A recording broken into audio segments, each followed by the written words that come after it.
Buenas, clase de desarrollo de aplicaciones web. En la clase de hoy vamos a empezar con la unidad número 4, que trata sobre servidores web y base de datos. Puntualmente los temas de los que hablaremos hoy son la de qué son los servidores web, la definición, ¿sí? Qué funciones cumplen, tipos de servidores web que existen o los más populares en realidad, como NGX, Internet Information Service, Apache, y la parte de la instalación y configuración queda para la parte práctica. Ya metiéndonos en lo que es la clase, la presentación dice que, bueno, ¿cómo arranca? ¿Cuál sería la introducción para esta presentación en sí? Nosotros en la cátedra planteamos un trabajo final integrador que está constituido por dos aplicaciones. Una que es cliente y otra que va a ser una que hace la parte del cliente y otra que hace la parte del backend, ¿no es cierto? La que va a responder a la solicitud de ese cliente. Una vez que tengamos hecha la aplicación, esto tendría que estar, una vez que la aplicación ya cumpla con los requisitos que hemos planteado, que se nos han planteado, que nos han pedido, habría que dejarlo, a estas aplicaciones habría que dejarlo funcional en algún sitio, en algún lugar, para que se pueda acceder, ¿sí?, a esa aplicación y así utilizar. ¿Qué venimos haciendo nosotros hasta este momento? Y por esto las imágenes acá. Nosotros desde Nest, cuando queremos probar algo en nuestra aplicación, lanzamos la aplicación con el comando npm start, ¿no es cierto?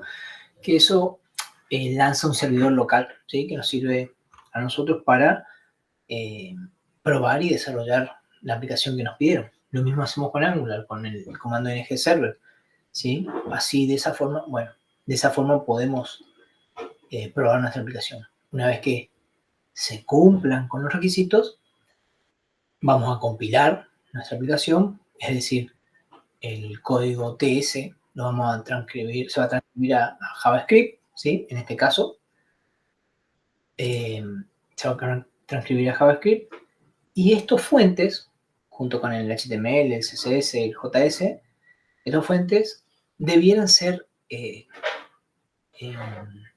puestos en algún sitio para que sea accedido, ¿sí?, públicamente. Como dice acá, publicándolo en algún lugar, en algún entorno de producción. ¿Bien? ¿Dónde se instalan las aplicaciones web? Bien,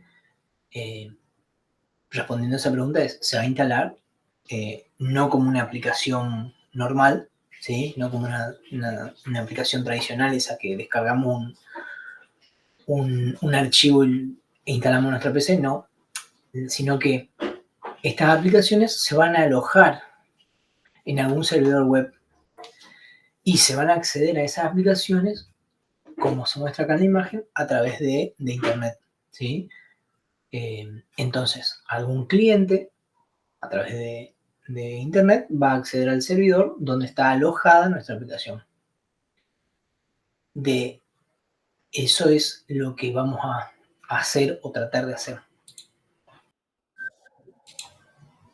Bien, históricamente, como dice la presentación, la operación de los servidores estaba a cargo de un equipo de administración de sistema separado del equipo de desarrollo, ¿sí? Esta división funcionaba bien o funciona bien en modelos tradicionales, ¿sí?, donde tenemos el área de infraestructura y el área de desarrollo, ¿sí? Pero con la evolución del desarrollo web se vio evidente que aislar estas dos tareas, el alojamiento y el desarrollo, generan ineficiencias, ¿sí?, a la hora de entregar el software o la aplicación, ¿sí? Hoy en día, para los desarrolladores, es fundamental entender algún tipo de funcionamiento básico en los servidores, ya que muchas veces no solamente tenemos que desarrollar la aplicación, sino que a veces tenemos que monitorear, mantener la aplicación, desplegarla en producción, ¿sí? Es por eso que necesitamos saber qué son y cómo funcionan los servidores web. Esta necesidad dio lugar a lo que se conoce como DevOps, desarrollo más operaciones, ¿sí? Tienen que ver con tareas como la configuración de un servidor, la automatización del despliegue de una aplicación, ¿sí? O la gestión de la infraestructura de estos servidores. Como mencioné arriba, también monitorear el funcionamiento de las aplicaciones, a realizar pruebas, ¿bien? Entre otras actividades que tienen que ver con el desarrollo y la operación de esta infraestructura. En este marco, como dice el último párrafo, conocer cómo funciona un servidor web es clave para entender el ciclo completo de vida de una aplicación web moderna. ¿Bien? Es por eso que necesitamos hablar de servidores web. Ahora bien, ¿qué es un servidor web? Sencillamente, un servidor web es un software que va a escuchar las solicitudes que va a realizar un cliente y va a responder ante estas solicitudes. Importante, estas solicitudes van por un protocolo, ¿sí? El protocolo HTTP, que ustedes ya conocen. Entonces, un servidor web va a estar alojado. Primero, es un software, ¿sí? Que va a estar alojado en una máquina. Generalmente estas máquinas, estas PC, son de gran porte, ¿sí? Es decir, tienen buena capacidad de almacenamiento, buena capacidad de procesamiento, mucha memoria RAM, ¿sí? Aunque no es necesario. Puede ser una máquina chica y realizar algún servicio de servidor web también, ¿bien? Entonces vamos a tener una aplicación acá, que puede ser Apache, puede ser Nginx, que va a ser un servidor web y va a estar instalado en este equipo físico, que va a escuchar las peticiones que hagan los clientes, ¿sí? Y las peticiones HTTP y les va a responder, ¿bien? Su función principal es recibir peticiones y devolver respuestas.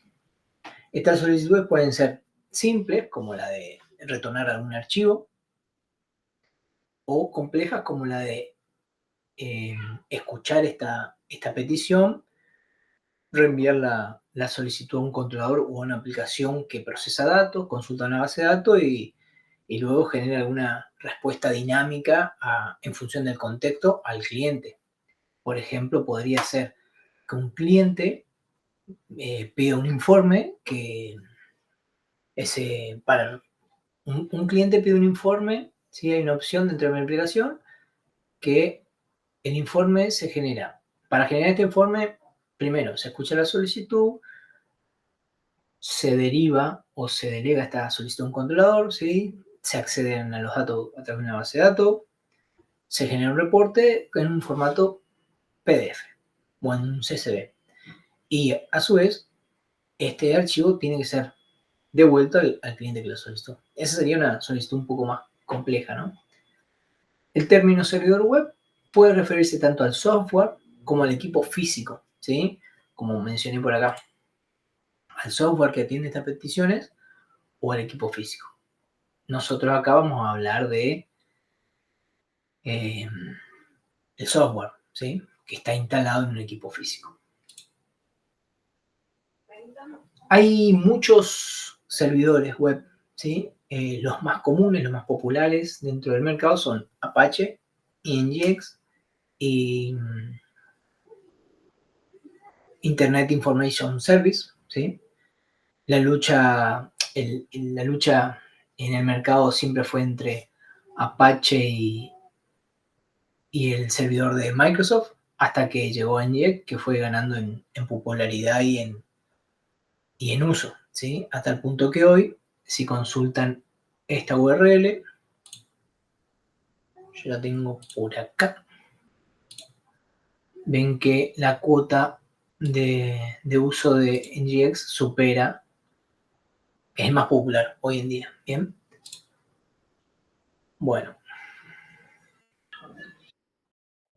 el siguiente punto tiene que ver con las funciones que tiene que realizar un servidor web, además de su función principal la de atender la solicitud y responder a los clientes. Entre las funciones más comunes o más destacadas podemos mencionar el control de acceso, procesamiento de contenido al lado del servidor, ¿sí?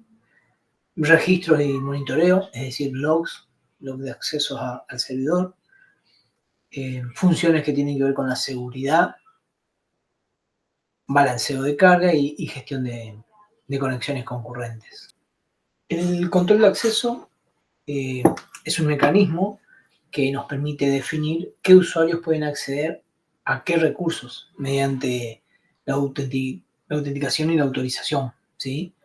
Es decir, que los usuarios deben poder acceder solamente a los recursos que tienen permisos dentro de mi servidor, ¿sí? A los recursos para los cuales ellos tienen permiso. Como dice ahí en la presentación, cuando un servidor está configurado correctamente, permite el acceso a los archivos solo a los usuarios autorizados, ¿sí? Este mecanismo se puede implementar de distintas formas. Se podría establecer permisos a los archivos y directorios para tales usuarios, o también se podría aplicar restricciones que tengan que ver con el host de donde se está accediendo o la IP de donde se está accediendo, ¿sí? Bien. Procesamiento de contenido del lado del servidor. Tiene que ver con la ejecución de script o delegar solicitudes a aplicaciones que generan algún tipo de contenido dinámico que tiene que ver con el usuario que está solicitando alguna información o haciendo una petición, o con el contexto, ¿sí? de esta solicitud. Este procesamiento puede incluir tareas como consultar a una base de datos, conectarse a una API externa, generar un archivo en formato Excel, como dice en la presentación, renderizar alguna plantilla HTML, ¿bien? Un ejemplo que ya lo mencioné hoy es un ejemplo de una aplicación web que recibe una solicitud para generar un certificado en formato PDF, ¿sí? Seguramente esta solicitud va a buscar la información de alguna base de datos, va a renderizar alguna plantilla, ¿sí? Y va a generar el PDF en función de esa plantilla, podría ser una solución. Y este archivo va a retornarle al cliente, ¿sí? El cliente que hizo la solicitud. Registro y monitoreo. Tiene que ver con registrar las solicitudes, los errores y la actividad que tiene el servidor web con el fin de realizar diagnósticos, auditorías o análisis, ¿sí? Del tráfico que le llega a mi servidor web. Esto con el objetivo de garantizar un rendimiento y una disponibilidad de mi servidor, ¿sí? Estos logs son útiles a la hora de hacer un seguimiento de cómo está funcionando el servidor, analizar qué tipo de problemas se están presentando o también en base a estos problemas que se puedan estar presentando, llevar a cabo alguna acción correctiva para solucionar, ¿sí? Generalmente los registros de log tienen la fecha y hora de la solicitud, ¿sí? La IP del cliente, de donde se realizó la solicitud, el navegador o dispositivo que está usando el cliente, qué páginas se visitaron, qué endpoints también podría ser, algún código de estado que retorna a mi servidor, ¿sí? Y entre otros, ¿bien? Otra de las funciones de un servidor web tiene que ver con la seguridad e implementar medidas de seguridad que protejan, ¿sí? La comunicación entre el servidor y el cliente y garanticen la integridad y confidencialidad de los datos. Algunas de las medidas que se mencionan acá en la presentación: la utilización de HTTPS, ¿sí? El cifrado SSL, TLS, ¿sí? La configuración de firewall en mi servidor web para, por ejemplo, cerrar los puertos que no utilizamos. La que está remarcada, que tiene que ver con la prevención de ataques, es decir, pueden ser inyección SQL o fuerza bruta en formularios de login. Esto de fuerza bruta en formularios de login tiene que ver con un atacante que intenta loguearse a una aplicación tratando de adivinar el usuario y la contraseña. ¿Sí? Ahí lo que podríamos hacer es limitar el número de intentos o utilizar un CAPTCHA para que el usuario tenga que resolver un CAPTCHA, por ejemplo. Y el otro punto que dice inyección SQL tiene que ver con cuando se intenta introducir comandos SQL en formularios o en URLs para que el servidor lo ejecute directamente en la base de datos. ¿Sí? Bueno, medidas que se pueden realizar ahí son las de utilizar consultas parametrizadas. ¿Sí? Otra función de los servidores web es el balanceo de carga. Este balanceo de carga tiene que ver con la distribución automática de las solicitudes de los clientes entre distintos servidores. Lo que se busca es mejorar el rendimiento y la disponibilidad del servidor. ¿Sí? Objetivos de este balanceo de carga es mejorar el rendimiento general del sistema, aumentar la disponibilidad, es decir, que si tengo varios servidores y uno falla, me quedan otros para seguir atendiendo a los clientes. Y esto también permite una escalabilidad horizontal, ¿sí? Agregar más servidores según la demanda que pueda tener mi aplicación. Otra función, la gestión de conexiones concurrentes, es decir, la de poder manejar múltiples conexiones simultáneas de forma eficiente, optimizando los recursos también. ¿Qué implica esto? Asignar eficientemente los recursos según las solicitudes de los clientes, ¿sí? Mantener las conexiones abiertas sin bloquear las otras, ¿sí? Que no se forme un cuello de botella, por ejemplo, ¿sí? Imagínense una aplicación que ante determinada cantidad de usuarios se vaya generando un cuello de botella. Bueno, no, eso deberíamos evitar. ¿Cómo hacemos eso? Con un manejo eficiente de las conexiones simultáneas. Bien, bien. Ahora hablaremos de 3 servidores web populares, como son Apache, NGX y Internet Information Service. El primero, como está en la presentación, que está en la presentación, es Apache, ¿sí? Es un servidor web de código abierto, multiplataforma y gratuito, creado en el 95 por Robert McCool, ¿sí? Y hoy en día es ofrecido por Apache Software Foundation, una organización sin fines de lucro que se encarga de supervisar la comunidad de usuarios de Apache, ¿sí? Como cualquier otro servidor web, su principal objetivo o responsabilidad es la de escuchar las peticiones que hacen los clientes y responder ante estas solicitudes de peticiones, ¿sí? Es uno de los servidores más populares, más utilizados, y generalmente se utiliza para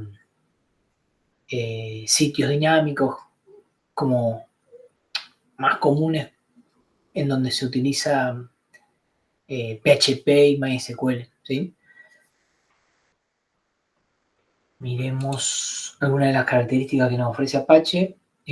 Bueno, para configurar Apache no hay una interfaz gráfica, sino que se hace a través de un archivo que se llama httpd.config, ¿sí? En donde se especifican todos los módulos que ofrece el servidor web y se habilitan o deshabilitan según la necesidad de nuestra configuración. Soporta hosts virtuales. ¿Qué significa esto? Que con un solo servidor web podríamos tener varios sitios web, ¿sí? Almacenados, ¿sí? Es configurable y de diseño modular.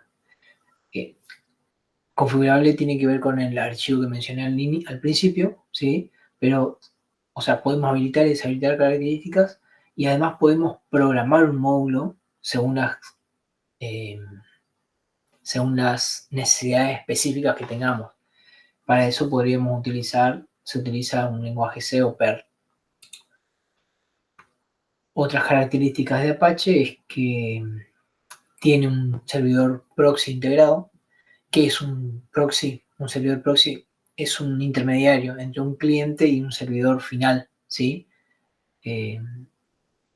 Apache se puede convertir en un proxy, ¿sí? Entonces, en un intermediario entre lo que son los clientes y el servidor final, ¿bien? El servidor web final. Con esto se oculta este servidor web al cliente, ¿bien? Soporte para SSL o Security Socket Layer, ¿sí? El protocolo que nos permite encriptar datos, autenticarnos ante el servidor. Básicamente tiene que ver con brindar mayor seguridad entre la comunicación cliente-servidor. Y por último, es compatible con varios lenguajes, como mencioné hoy, muy utilizado con PHP, pero también se integra con Python y Perl. Bien. Bien, el siguiente servidor web del que hablaremos es Nginx, el que vamos a utilizar en la cátedra, vamos a ver en la práctica. Es un servidor web de código abierto, lanzado en 2004, con el objetivo de dar solución al problema denominado C10K, que hace referencia a cómo manejar de forma eficiente 10.000 conexiones concurrentes en un solo servidor. Para lograr esto, Nginx usa un enfoque distinto al que venían utilizando los servidores, en donde por cada conexión había un subproceso. Bueno, Nginx no hace eso, sino que usa un modelo asincrónico basado en eventos, lo que permite justamente con esto es atender muchas conexiones o miles de conexiones concurrentes con pocos recursos. Y también ejecutar múltiples solicitudes, atender múltiples solicitudes en paralelo sin bloquear al sistema en sí. Bien, esa es una ventaja que presenta Nginx respecto de otros servidores, ¿sí? Al trabajar de forma sincrónica puede atender distintas solicitudes al mismo tiempo, mejorando las peticiones concurrentes. Bien, algunas de las características de Nginx es el balanceo de carga, en donde podemos configurar nuestro servidor para distribuir las peticiones entre distintos servidores, ¿sí? También otra característica importante es la del caché de contenido, que nos va a permitir almacenar respuestas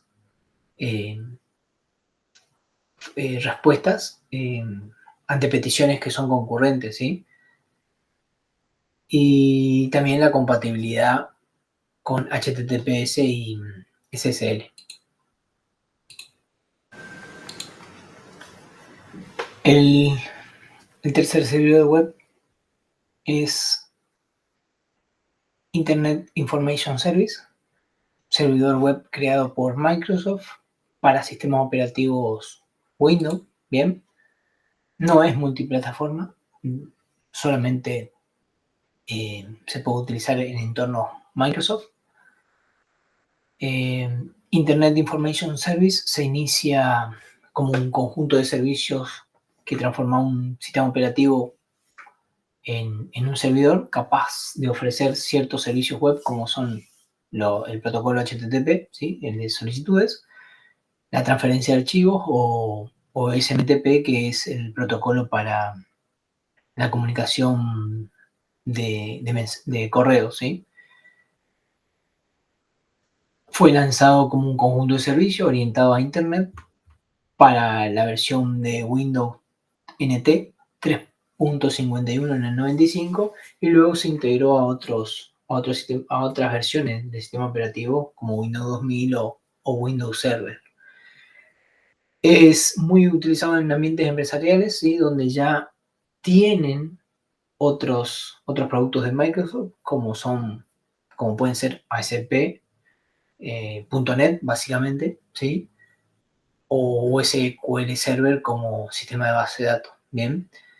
Eh, diferencia muy importante entre este servidor web y los otros dos que vimos recién es el de que este no es multiplataforma, ¿sí? Está orientado básicamente al entorno Microsoft, ¿bien?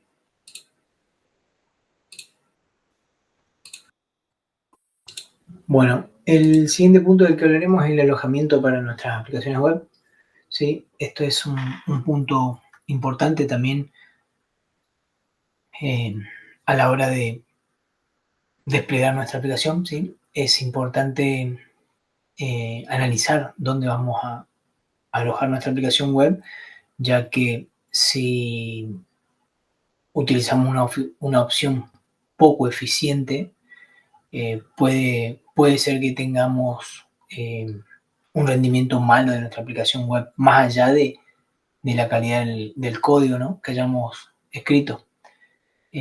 Así que es un aspecto importante a la hora de desplegar nuestra aplicación, como dice en la presentación. También, importante acá, la solución no siempre es comprar el mejor alojamiento posible, ¿no?, sino que se trata de tener un equilibrio entre lo que necesitamos y el precio razonable por el que vamos a pagar, ¿no es cierto? Entre los alojamientos que vamos a mencionar son los de alojamiento compartido, un alojamiento dedicado, un alojamiento interno y el que está ahora, que se está utilizando mucho para aplicaciones web, es el alojamiento en la nube. Bien, el primero, alojamiento compartido, ¿sí?, consiste en alquilar un espacio para nuestra aplicación web en un servidor que va a alojar a otras aplicaciones web, como muestra en la imagen. Vamos a tener, vamos a tener distintas aplicaciones web o sitios web, bien, en un mismo servidor, ¿sí? Esto hace referencia a un dominio, ¿sí?, a una aplicación que apuntan al mismo servidor y están almacenados o alojados en distintos directorios, ¿no es cierto? Es una opción, la opción menos costosa, ¿sí?, también menos funcional y más común. Utilizada básicamente para sitios pequeños, ¿sí?, o, o sitios o blogs o páginas personales, ¿sí? El siguiente alojamiento es el dedicado, en el cual alquilamos un servidor físico completo dentro de un centro de datos o data center. Una ventaja sobre el almacenamiento anterior, que era el almacenamiento compartido, es que se nos va a proporcionar una máquina física completa para que sea controlada por nosotros, lo que elimina la inequidad, ¿no es cierto?, a la hora de compartir una RAM o un CPU con otros usuarios, ¿sí?, como era en este caso. Acá estamos compartiendo todo el hardware con otros sitios. En cambio, en este alojamiento dedicado vamos a tener todo el hardware para nosotros solos. Es más costoso que el alojamiento compartido, pero menos costoso que si nosotros tendríamos que comprar y alojarlo por nuestra cuenta. Una desventaja que presenta este tipo de alojamiento es la falta de control que tenemos sobre el hardware, ¿sí? Se suele utilizar para sitios con mucho tráfico o que tengan una necesidad muy específica, ¿sí?, en la que demandaría que justamente tengamos un servidor para nosotros solos. Otro tipo de alojamiento es el alojamiento interno, un servidor web gestionado completamente por nosotros mismos, es decir, en nuestra empresa, en nuestra empresa, en nuestro lugar físico, ¿sí? Es decir, nuestra empresa va a instalar y va a mantener los servidores, ¿sí? Ventaja en términos de control sobre los datos y el equipamiento, ¿sí? Acá, en este enfoque, si bien el servidor es nuestro, los datos no están siendo controlados por nosotros porque están en un centro de datos. El hardware, así como los datos, no están siendo controlados por nosotros directamente. Ventajas en términos de control de datos y equipamiento, pero grandes desventajas ya que debemos gestionar nuestro centro de datos, la redundancia en la energía eléctrica, la conectividad, ¿sí? El control de incendios, por ejemplo, armar el gabinete para el alojamiento, adquirir los racks, los servidores, ¿sí? Eso es muy costoso. Bien. Bien, el cuarto tipo de alojamiento es el alojamiento en la nube. Es una tendencia más popular en los servicios de alojamiento compartido. El alojamiento en la nube es una forma de alojamiento web donde una aplicación no se ejecuta en un único servidor físico, sino que en una infraestructura distribuida eh, que es ofrecida por proveedores, ¿sí? Como son AWS, Google Cloud, Azure, ¿sí? Y otros, entre otros. Bien. Eh, a diferencia de un alojamiento tradicional, es decir, donde tenemos todo en una sola máquina, los recursos como la CPU, la memoria o el almacenamiento no están ligados a esa máquina específica, sino que se asignan dinámicamente desde un conjunto de servidores interconectados, justamente la nube, ¿sí? Y es ideal para aplicaciones modernas que necesitan escalar dinámicamente. Bien, hasta aquí la clase 1 de servidores web. Gracias.